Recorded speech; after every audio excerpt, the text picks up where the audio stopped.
estudyante. Parang naging magkaibigan muna kami. Tapos nanligaw na siya.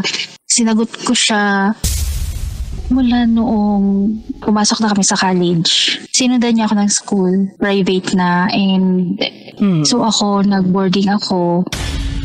Pag kulang tuition niya, dinadagdagan ko. Kinuha ko sa mga ipon ko. Mga gamit niya sa school. Ako rin. Yun po yung hindi po alam ng parents ko. Nag-a-abroad po yung papa ko. OFW yung papa ko. So, kada sahod ng papa ko, meron din sa akin. So, yung ipon na yun na binibigay sa akin ng papa ko, ginagamit ko sa kanya. May time po na humihingi siya. May time din naman po na nag-offer ako kung kailan alam kong nahihiyan na siyang magsabi. And may time na rin po na nasanay na yung family niya sa akin. Pag alam na nilang walang-wala sila, alam na nila kung kanino sila lalapit. Sa akin talaga.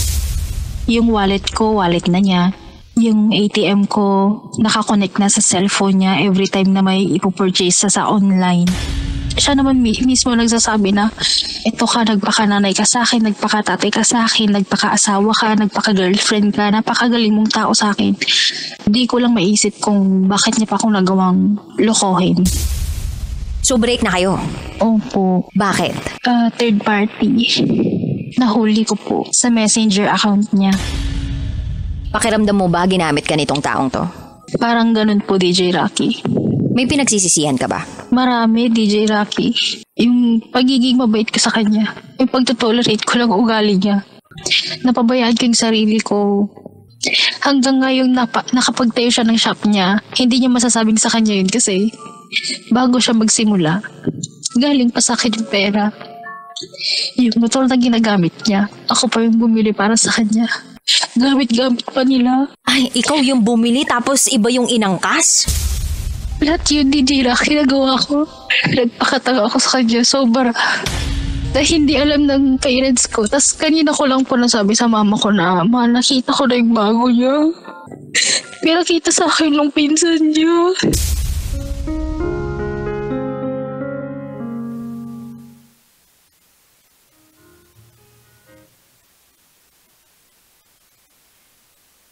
Sino na dito ang naging sugar mommy? Or pakiramdam nila naging sugar mommy or daddy na sila?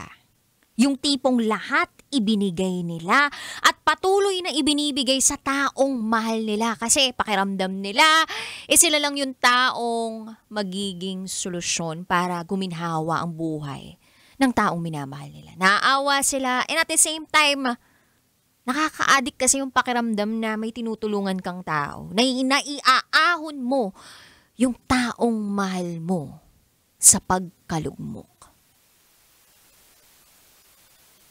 Talaga ka, Bisyo? Nakamagkano ka na?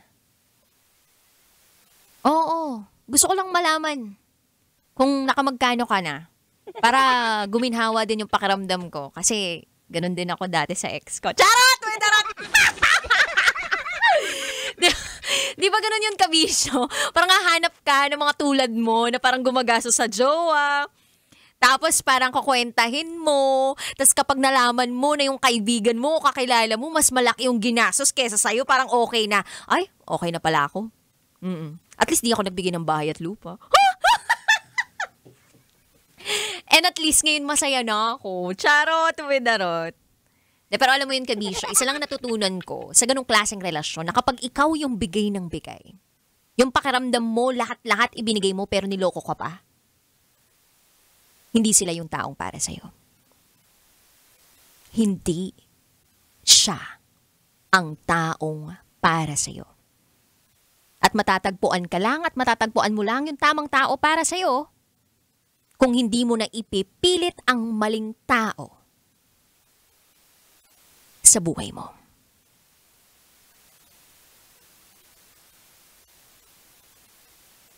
Sometimes, you have to let go of the person you thought you needed to become the person you are meant to be.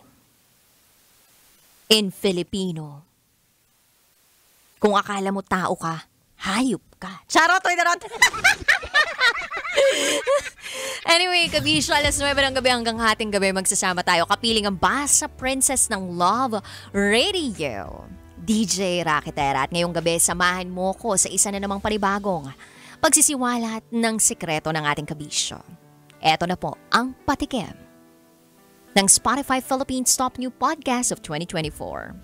DJ Rocky's Secret Files.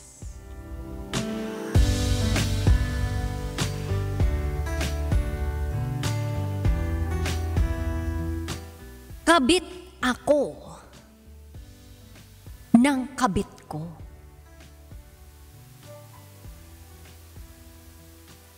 Ay, ang ibig sabihin nun, it's a tie. Patas-patas lang. Kung kabit ka, edi kabit ka rin niya. Pero sana hindi na lang kayo nag-asawahan kung ganyan lang din naman pala. Anyway, abangan niyo po yan sa aking pagbabalik. Kapiling niyo po ang inyong Basta Princess DJ Raketera. At ikay nakatutok dito sa 90.7 Love Radio. Kailangan pa bang i-memorize yan? Basic. Up next is DJ Rocky's Secret Files. Sinira ng tatay ko ang pagkababae ko. Siya! May secret affair kami ng office mate ko. Hindi ko matigilan kasi sobrang galing niya sa... Rocky's Secret Files. Secret Files. It's the kind of bleep you never knew existed. Kunwari inosente pero boy naman pala. Rocky's Secret Files. Secret Files.